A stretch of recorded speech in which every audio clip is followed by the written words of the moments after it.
निश्चित रहे आप लोग, मैं भी अब इस बार मैं पीछे पड़ता रहूँगा, टाइम भी मिला करें ताकि हम लोग बैठ के साथ में चर्चा कर सके। आप लोगों ने जो भी बातें रखी है, अपने अपने वार्ड की बातें रखी है, आप लोग चिंतित रहे, पर मैं एक चीज देखी है कि पिछले सड़कों की बात अपन करने में भी परेशान होता हूँ, सीमाले में से निकलता हूँ, रेड गड्ढा चला जाता है, ये विकास के साथ की तकलीफें भी आती है। वो रोडों का काम चल रहा है, साथ में नर्मदा का पेयजल की भी पाइपलाइन का काम चल रहा है, इस वजह से हमें तकलीफ थोड़ी हो रही है। परंतु मैं ये उम्मीद करता हूँ कि जितना जल्दी हो सके अभी एसडीएम साहब और बाकी कमेटी जैसे साधन सभा की बैठक है, बजट की बैठक है, इनमें संबंधित अधिकारियों को भी बुला लेना चाहिए, बिजली पानी सर आइंदा से वो लोग भी हाजिर रहे ताकि उन्हें कह सके और पाबंद कर सके कि आप समय पे इन कामों को अगर टूट हुई है तो समय पर पूरा करें। और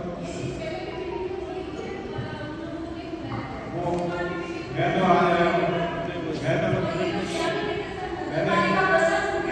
मैंने इसलिए मैं तो 15 साल से आपके साथ आया हूँ,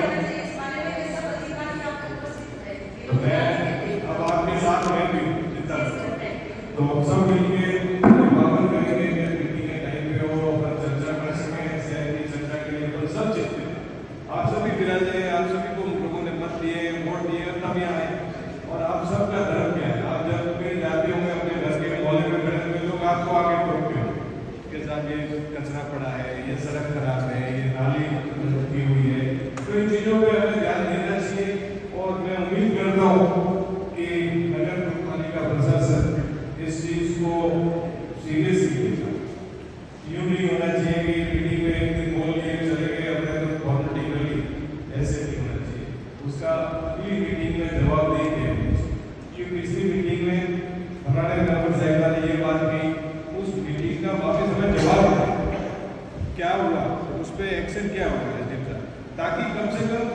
एक डिसिप्लिन बनेगा, एक पाबंदी बनेगी। तो मुझे उम्मीद और विश्वास है कि आप लोग इस पर ध्यान देंगे।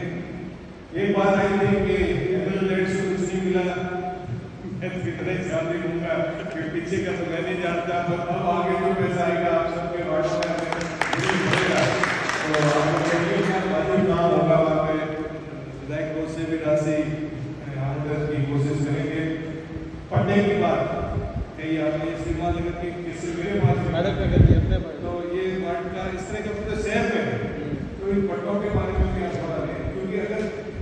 आवासीय कॉलोनी जिन्होंने काटी और आज से कोई 40 साल पहले काटी, उन गृह निर्माण समितियों ने एसडीएम साहब पट्टे दे रहे, उन पट्टों के आधार पर हमें वापस पट्टे दे रहे, उसमें कोई छेड़छाड़ है या आवासीय कॉलोनी ने उसके अंदर कोई बाद में सड़क को काट के दे दिया या कर दिया, वो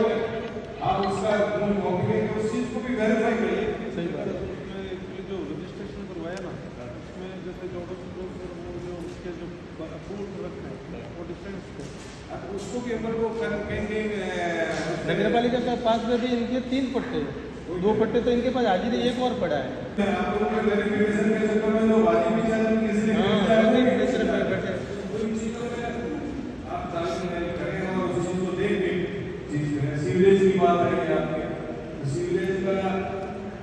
सरकार ने, पिछली सरकार ने घोषणा की थी, अभी मैंने जी साहब से पूछा तो उन्होंने कहा कि सरकार बदलने के बाद में नए कामों पे रोक लगी,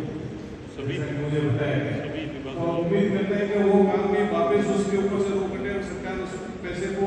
जारी करे, और उसके बीच में अगर रोक हटी है तो उस काम में तो भी और देर लगेगी, तो फिर सड़कों के काम क्यों रुके? बिल्कुल क्योंकि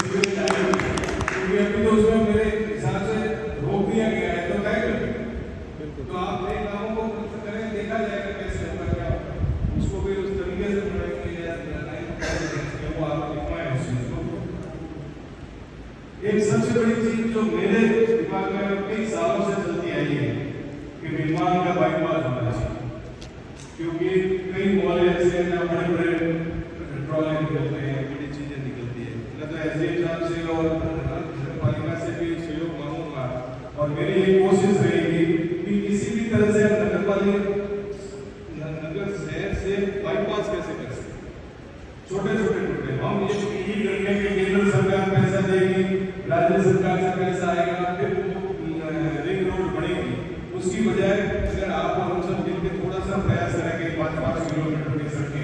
जैसे कानपुर से बादड़ा सीधा कनेक्ट होगा रास्ता है 3-4 किलोमीटर, तो मेरे दिमाग में भी चल रहा है कि जैसे मिसिंग लिंक योजना आएगी हमारे के पास में, तो हम उस कैसे को वहाँ डाइवर्ट कर सकते हैं। इस तरह से आइडेंटिफाई करके हम रोडों को बाहर से निकालें ताकि बाहर वालों को भी आना और शहर वालों को भी आना। तो बड़े बड़े जो गाड़ी निकल रहे हैं इस तरह से जसवंतपुरा रोड पे भी आपको दिखाएं कि हम कैसे बाईपास को कर सकते हैं। हम ना इंतजार करते हुए कि ऊपर से पैसा को पाएगा, हम अपने लेवल पे कैसे कर सकते हैं उस चीज़ को भी कर सकते हैं, क्योंकि पैसा तो आता है, उस पैसे को खर्च थोड़ा दिमाग से और तरीके से कर लेंगे तो शायद इस निर्माण से वो अपन फायदा कर सकते हैं। इसी तरह से दिल्ली पानी की बात की, अगली बार से मैं चाहूँगा कि सभी का मध्य रहे तो अपन ज़्यादा बात कर सकें। कचरा प्रबंधन की बात की आई तो सबसे बड़ी हेल्प के लिए स्वास्थ्य के लिए जरूरी है। अगर आपके कोई टेंडर टेंडर की बात की या खत्म हो गया ये तो आपको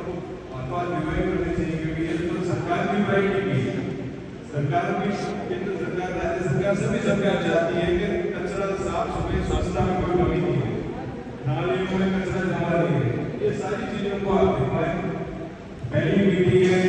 आप सबसे मुलाकात हुई, आप सबसे बात हुई। मैं उम्मीद करता हूँ कि अगली मीटिंग में हम जो चर्चाएं आज हुई, मेरा तो आप इतना याद रखना कि आप मतलब जो पॉइंट उठाए हैं उन पॉइंटों पर मैं सवाल पूछूंगा कि मीटिंग में क्या हुआ, हमने बात की उन बातों का कोई नतीजा निकला या नहीं निकला। क्योंकि हम अगर हर समय समय में इन चीजों का विश्लेषण करते रहेंगे तो समस्याओं का हल नहीं निकलेगा। मैं इतना ही कहना चाहूँगा। मैं आप सभी का